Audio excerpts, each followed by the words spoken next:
Hey guys, what's going on? So today I have an album review for GORGASM's MASTICATE to Dominate. So yep. Background, we're listening to Cerebral Effusions. Oh my god, what's this album called? Idolatry of the Unethical. I forgot this weird and long album title. Really good, solid, straightforward, brutal death metal album though. If you like you know, like Disgorge, GORGASM, or even some of the slammier stuff. The vocals on here are kind of slammy. But this is definitely like blast beat oriented real death metal. Really good shit. They have another album that came out before that I need to get. Well, they have a ton of other shit, but that album before this album in particular is really good. So anyways, GORGASM's MASTICATE to Dominate. This is their second full-length album, but technically their third release because of Stabling Intercourse. This came out in, I want to say this came out in like 2003? Yeah, 2003. Put out through Unique Leader Records. I believe they were actually signed to Unique Leader Records when this came out, so this isn't just like a reissue done by Unique Leader. It's a classic album. It's really good. I don't think it's their best, but it's still really strong. I feel like on this one, a lot of the melodies aren't quite as strong, and they're a little more focused on speed on this album, which isn't a bad thing, but I feel like it kind of takes away a little bit from the other elements that made albums like, they're not albums, that made the previous album and Stabling Intercourse EP great. But here's the album cover. John Zig artwork, of course. Pretty fucking ridiculous and insane. So yeah, there's the spine, and there's the back, more artwork. Song titles on here are probably some of their most ridiculous. You got Anal Skewer, Stitched Oral Asphyxia, Corpse Fiend, which that's like one of the only freaking like song titles on here that isn't like really fucked up. Lacerated Masturbation, Masticate to Dominate, Charred Vaginal Effluence, Repulsive Contortion, like contortion with the word cunt in it. Concubine of Despise, Seminal Embalmment, and Dead Fuck. So obviously very offensive shit. Really over the top, crazy brutal death metal. So it is pretty simple and cool. I wish that there was a black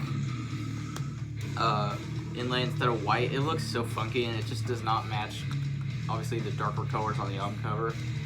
It just makes it look cheap. Personally, I prefer it to be black, but I've seen some other people with it, and it's not just my copies. Because I was wondering if maybe they forgot to print that inside when I got the CD first. Picture of the band on the back. I believe the lineup was slightly different, but I don't know exactly how. GORGASM has had plenty of lineup changes throughout their career, of course. You got all the lyrics.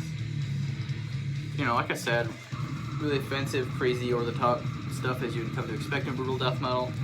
But of course, GORGASM being, I mean, just knowing their name, obviously a lot of sexual violence, a lot of really crazy shit going on. So if you want intelligent, super deep lyrics, you are not going to get that from this.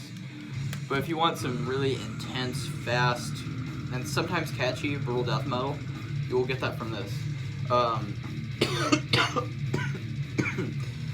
This album is really famous for its like blast beats, because the blast beats on this album are ridiculously fast, and they don't sound inhuman though, because the drums aren't super triggered, like to the point where they sound fake. So it sounds natural, and I'd say the production on here actually sounds like even more organic than Bleeding Profusely, which I'll talk about the production. I'm not super huge on the production on this album, which I'll get to. It's not bad production, it's just not as satisfying as it could be. Like I say, Anal Skewer, opening track, one of the best songs on the album, if not the best. Really cool, like, intro riff that has like this kind of like a tritone, really fast kind of thing. GORGASM has a lot of riffs like that, and it's just a killer riff. And then there's this one time change in the song that's just awesome. Vocals on here aren't as strong as on Bleeding Profusely. I don't know, there's not as many lines that are very memorable lyrically on here, and I don't know, there's not as many super low vocals on here, and it's still cool. I mean, GORGASM has never been my favorite band for vocals in particular, but the vocals just kind of get the job done on this one. Stitched Oral Asphyxia is a more melodic one. I don't know, the melodies on this album, they're cool, but they don't feel as eerie as as on the album before this. They feel more like, just, I don't know, because on the album before this, when they did like those neoclassical kind of almost like dissection-y type melody stuff mixed in with all the crazy blast beats and brutal death metal riffs, it sounded kind of like eerie. But on this album, it doesn't sound as eerie. It just sounds like a random melodic part. And I feel like it doesn't blend in with the atmosphere as well on here, but it still works. Corpse Fiend is a great track, really short, fast, grindy track. Really shows off the really crazy blast beats on this album. Lacerated Masturbation has some really like memorable vocal patterns, I will say. Although I did say earlier there's not that many memorable vocal parts, but that song will stick in your head. Some of the songs on here kind of tend to like, I don't know. I feel like tracks 6 through 9 kind of blend together, but they're still solid songs, of course. It's not a bad track on here. Dead Fuck, the closing track, is one of my favorites on here. There's some samples on here, as you'd expect on Gorgasm, but nothing too crazy. There's nothing as cool as like the Exorcist 3 sample and Fucking the Viscera from Bleeding Profusely. But you know, there's like samples of like chicks screaming and stuff like that. Say the production on this album, my main problem with it is the guitars aren't as juicy sounding. Like they're still there and they're still as distorted, but the guitars aren't as loud in the mix. They don't have quite as much low end to them. This album's a lot more treble-y sounding than the 2 albums before it. And the drums are like almost obnoxiously loud, which I don't have much of a problem with because that's like the best part of this album is the drumming. But I feel like the bass could be a little bit less trebly, because when you do hear the bass, it's not that bassy. And the guitars, like I said, they're still really distorted and scooped, but they don't have that like crunchy, satisfying, like kind of meaty sound to them. Like, cause you'll listen to the songs and you could totally get that out of them if it was produced a little differently. I don't hate the production on here. I'm not really saying it's bad. It's just saying it could be better. There's still some slammy riffs in here, but not as much as in Bleeding Profusely. Like I said, this is more of a speed-oriented album. Corpse Fiend has some slams in it, or like they're not really slams like you hear from a band like Cephalotropsy or Devourment. They're more like these short, little chromatic, chuggy riffs. What was I going to say? I was gonna say something about this album. Yeah, Corpse Fiend is like just a really solid track. If you want to get into Orgasm, that's not a bad song to start with at all, actually. This is a very fun album.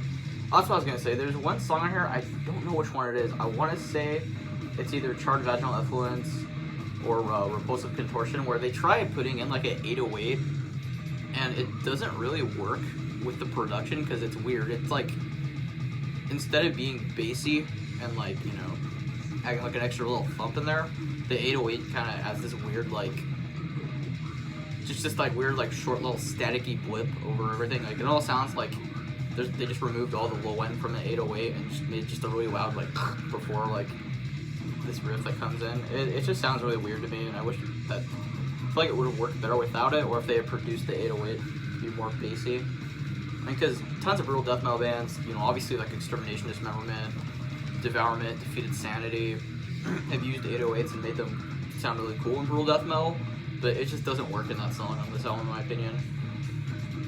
Now, despite all those criticisms, though, this is a really fucking fun album to listen to. If you want ridiculously fast and energetic blast beats, you will get that from this. If you want slightly technical guitar work, but you can still tell what's going on, again, you'll get that from this album. If you want like vocal trade-offs, you'll get that. It's a solid album. I'd probably give it like a 7.5 out of 10. Or maybe like an 8, I don't know. It's not my favorite, but it's still really good. And it's not like a weaker album. This is definitely one of their stronger albums. I'd probably say this is like my 3rd favorite release from them. It's still great, it's just not my favorite. Like I said, there's some little things that I would change about it, but I still think it's fantastic, and it's a classic for a reason. It's a good fucking album from Gorgasm. But yeah, that's it for this video though. Gorgasm's Masticate to Dominate. If you're new to GORGASM, not a bad place to start at all. I mean, any of their first 3 releases, Sky Winter, of course, Bleeding Profusely, and this are a great place to start with. And this is the album that got me into them. I mean, it's a solid fucking album. It's not a bad place to start. But yeah, GORGASM, Masticate to Dominate, 7.5, maybe an 8 out of 10.